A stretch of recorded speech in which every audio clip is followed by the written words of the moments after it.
ಈ ಮೂಡಾ ಕೇಸ್ ವಿಚಾರಕ್ಕೆ ಸಂಬಂಧಪಟ್ಟಂತಹ ಡೆವಲಪ್ಮೆಂಟ್ಗಳು ಆಗ್ತಾ ಇದಾವೆ. ಒಂದು ಕಡೆ ಲೋಕಾಯುಕ್ತ ಅಧಿಕಾರಿಗಳು ಎಫ್ಐಆರ್ ದಾಖಲು ಮಾಡಿಕೊಂಡ್ರೆ ಮತ್ತೊಂದು ಕಡೆ ಇಡಿ ಇಸಿಐಆರ್ ದಾಖಲು ಮಾಡಿಕೊಂಡಿದೆ. ಈ ಪ್ರಕರಣ ಸಂಬಂಧಪಟ್ಟಂತೆ ಸಮನ್ಸ್ ಕೊಟ್ಟಿದೆ. ಇಸಿಐಆರ್ ಅಂದ್ರೆ ಎನ್ಫೋರ್ಸ್ಮೆಂಟ್ ಕೇಸ್ ಇನ್ಫಾರ್ಮೇಷನ್ ರಿಪೋರ್ಟ್ ಅಂತ.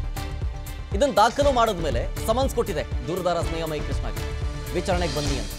ಸೊ ಹಾಗಾಗಿ ನಾಳೆ ಇಡಿ ವಿಚಾರಣೆಯನ್ನ ಎದುರಿಸ್ತಾರೆ ಸ್ನೇಹಮಯಿ ಕೃಷ್ಣ. ಈ ಸಂಬಂಧ ಮೈಸೂರಲ್ಲಿ ರಿಯಾಕ್ಟ್ ಮಾಡಿದ್ದಾರೆ ಸ್ನೇಹಮಯಿ ಕೃಷ್ಣ.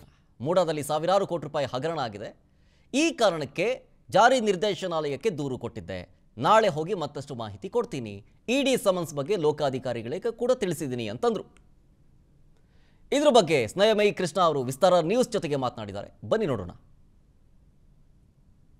ಮುಖ್ಯಮಂತ್ರಿ ಸಿದ್ದರಾಮಯ್ಯ ಅವರ ವಿರುದ್ಧ ಲೋಕಾಯುಕ್ತದಲ್ಲಿ ಎಫ್ಐಆರ್ ದಾಖಲಾಗಿ ತನಿಖೆ ಆರಂಭ ಆಗಿದೆ. ಮತ್ತೊಂದು ಕಡೆ ಇಡಿ ಕೂಡ ಈ ಪ್ರಕರಣಕ್ಕೆ ಮಧ್ಯಪ್ರವೇಶ ಮಾಡುವಂತಹ ಸಮಯ ಸನ್ನಿಹಿತ ಆದಂತೆ ಕಾಣಿಸ್ತಾ ಇದೆ. ಈ ಬಗ್ಗೆ ಮಾತಾಡಲಿಕ್ಕೆ ದೂರದಾರ ಸ್ನೇಹಮಯಿ ಕೃಷ್ಣ ಅವರಿದ್ದಾರೆ. ಅವರನ್ನ ಮಾತಾಡ್ಸೋಣ.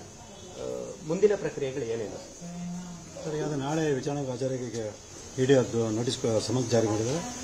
ನಾಳೆ ಹೋಗಿ ಅವರಿಗೆ ಅಲ್ಲಿ ವಿಚಾರಣೆಗೆ ಅವ್ರೇನು ಮಾಹಿತಿ ದಾಖಲಾಗಿರ್ತಿದ್ರೆ ಅದನ್ನು ಕೊಟ್ಟು ಬರ್ತೀನಿ. ಆನಂತರ ಅವರು ಕೂಡ ತನಿಖೆ ಶುರು ಮಾಡ್ತಾರೆ. ಈಗಾಗಲೇ ಲೋಕಾಯುಕ್ತ ತನಿಖೆ ಶುರುವಾಗಿದೆ. ನಿನ್ನೆ ಸ್ಥಳ ಮಾಜರು ಕೂಡ ನಡೆಸಿದ್ದಾರೆ. ನಾಳೆ ಆ ವಿಜಯನಗರದ 14 ನಿವೇಶನಗಳಿಗೆ ಸಂಬಂಧಪಟ್ಟ ಹಾಜರು ಮಾಡೋಣ ಅಂತ ಹೇಳಿದ್ರು. ಈಗ ಇಡಿ ಸಮನ್ಸ್ ಬಂದಿರೋದ್ರೆ ನಾನು ನಾಳೆ ಬೇಡ 4ನೇ ತಾರೀಕು ಮಾಡಿದ್ದೀನಿ, ಮನವಿ ಮಾಡ್ಕೊಂಡಿದ್ದೀನಿ. ಅದು ಒಪ್ಕೊಂಡಿದ್ದಾರೆ. ಅದಾದ ನಂತರದಲ್ಲಿ ಈಗಾಗಲೇ ನಿನ್ನೆ ತಾಲೂಕು ಕಚೇರಿಯಿಂದ ದಾಖಲಾತಿ ಸಂಗ್ರಹ ಮಾಡಿದ್ದಾರೆ ಅನ್ನೋ ಮಾಹಿತಿ ಕೂಡ ಇದೆ.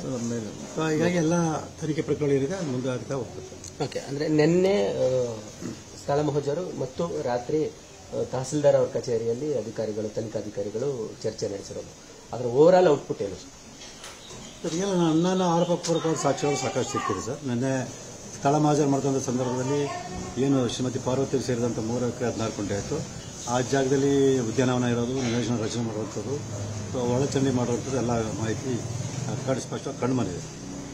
ಮತ್ತು ಅದೇ ರೀತಿ ಅದಾದ ನಂತರ ತಾಲೂಕು ಕಚೇರಿಗೆ ಹೋಗಿ ದಾಖಲಾತಿ ಸಂಗ್ರಹ ಮಾಡಿದರೆ ಆ ದಾಖಲಾತಿ ಸಂಗ್ರಹದ ಮೂಲಕ ಏನು ನಾವು ಆರೋಪ ಮಾಡಿದ್ವಿ, ಸೊ ಅದಕ್ಕೆ ಪೂರಕವಾದ ಒಂದಷ್ಟು ಸಾಕ್ಷ್ಯಗಳು ಸಿಕ್ಕಿದೆ ಅಂತ ನನಗೆ ಅನಿಸಿದೆ. ಓಕೆ, ಈ ಪ್ರಕರಣದಲ್ಲಿ ಒಟ್ಟು 2 ಸ್ಟೇಟಸ್ ಇದೆ ಸರ್. ಒಂದು ರೆವಿನ್ಯೂ ಸ್ಟೇಟಸ್, ಏನು ಲಿಂಗ ವಿಂಜ ಅವರ ಕುಟುಂಬದವರು ಅವರ ಹಕ್ಕುಗಳನ್ನು ಕಳೆದುಕೊಳ್ಳೋದು, ಮತ್ತು ಅವರ ಇಡೀ ಪ್ರಕರಣ ನಗರಾಭಿವೃದ್ಧಿ ಇಲಾಖೆ ಬರುವ ಹಂತಕ್ಕೆ ಮಲ್ಲಿಕಾರ್ಜುನ ಸ್ವಾಮಿ ಮತ್ತು ಆ ನಂತರದಲ್ಲಿ ಮಾಲೀಕತ್ವ ಬದಲಾಗೋದು.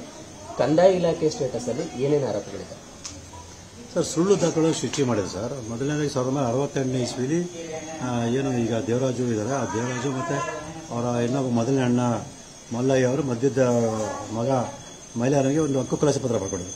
ಆ ಹಕ್ಕು ಕಲಾಸ ಪತ್ರದ ಮೂಲಕ ಅವರು 2 ಸರನಂಬರ್ ಸಂಬಂಧಪಟ್ಟಾಗೆ ತಮ್ಮ ಎಲ್ಲ ಹಕ್ಕುಗಳನ್ನು ಬಿಟ್ಕೊಡಿದ್ದಾರೆ. ಹಾಗಾಗಿ ಆ ಜಮೀನು 1968ನೇ ಇಸ್ವಿಲೆ ಸೊ ಮೈಲಾರನಿಗೆ ಸೇರಿದ್ದಾಗಿದೆ. ಹಾಗಿದ್ದರೂ ಕೂಡ ಇದು ಜವರಂಗೆ ಸೇರಿದ ಆಸ್ತಿ ಅಂತೇಳಿ ಸುಳ್ಳು ದಾಖಲೆ ಸೃಷ್ಟಿ ಮಾಡಿ ಅದರಲ್ಲಿ ಭಾಗ ಬರಬೇಕು, ಆ ಭಾಗ ನನಗೆ ಬಂದಿದೆ ಅನ್ನೋ ಹಿನ್ನೆಲೆಯಲ್ಲಿ ಸೊ ದೇವರಾಜ ವ್ಯವಸ್ಥೆ ಸುಳ್ಳು ಕಾರ್ಯಗಳು ಸೃಷ್ಟಿ ಮಾಡಿದೆ. ಇಲ್ಲ ಇದರಲ್ಲಿ ಏನು ಐತೆ ಸುಳ್ಳು ದಾಖಲೆ ಸೃಷ್ಟಿ ಮಾಡಿದ್ರೆ ಆ ಸುಳ್ಳು ದಾಖಲೆ ಸೃಷ್ಟಿ ಮಾಡಿದಂಥ ಎಲ್ಲ ತಹಸೀಲ್ದಾರ್ ಕಚೇರಿ ಅಧಿಕಾರಿಗಳು ಕೂಡ ಈ ಪ್ರಕರಣ ಆರೋಪಿಗಳಾಗ್ತಾರೆ. ಸಿದ್ದರಾಮಯ್ಯ ಪ್ರಕರಣ ಉದಾಹರಣೆ ಇಟ್ಕೊಂಡು ಅಲ್ಲಿ ನಡೆದಿರೋ ಸಮಗ್ರ ಅಕ್ರಮಗಳೇನಿದೆ ಅದೆಲ್ಲದರ ಬಗ್ಗೆ ಕೂಡ ವಿವರವಾದ ತನಿಖೆ ನಡೆಸಬೇಕನ್ನೋದೇ ನನ್ನ ಉದ್ದೇಶ. ಓಕೆ, ನೀವು ಇಮೇಲ್ ಮೂಲಕ ಕಳಿಸಿದ್ದ ದೂರನ್ನ ಆಧಾರದ ಮೇಲೆ ಅವರು ಪ್ರಕ್ರಿಯೆ ಮುಂದುವರಿಸಿದ್ದಾರೆ? ಹೌದು ಸರ್, ನಮ್ಮ ಪ್ರಕಾರ ಇಮೇಲ್ ಮೂಲಕ ಏನು ಕಳಿಸಿದೆ. ತದನಂತರನೇ ನಾನು ಸೋಮವಾರ ಕೂಡ ನೇರವಾಗಿ ಅವರು ಕಚೇರಿಗೆ ತಲುಪಿಸಿದೆ. ಇದನ್ನೆಲ್ಲ ಪರಿಗಣಿಸಿ ದೂರು ದಾಖಲೆ ಮಾಡಿದ್ದಾರೆ ಅಂತ ಅನ್ಸುತ್ತೆ. ಓಕೆ, ಮುಂದೆ ಇಡಿ ಅವರು ತನಿಖೆಯನ್ನು ಯಾವ ಹಂತದಲ್ಲಿ ಕೈಗೊಳ್ಳಬಹುದು, ಅದರಿಂದ ನೀವೇನು ನಿರೀಕ್ಷೆ ಮಾಡ್ತೀವಿ ಸರ್? ಯಾವ ಹಂತದಲ್ಲಿ ಅವ್ರು ಬೇಕಾದ್ರೆ ಅವ್ರು ಕ್ರಮಗಳನ್ನು ತಗೊಳ್ಬಹುದು.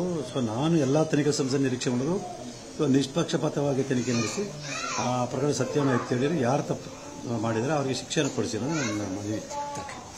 ಇದಿಷ್ಟು ದೂರದಾರ ಸ್ನೇಹಮಯಿ ಕೃಷ್ಣ ಅವರ ಮಾತಾಗಿದೆ. ಕ್ಯಾಮರಾ ಪರ್ಸನ್ ನಾಗೇಶ್ ಜೊತೆಗೆ ರಂಗಸ್ವಾಮಿ, ವಿಸ್ತಾರ ನ್ಯೂಸ್, ಮೈಸೂರು.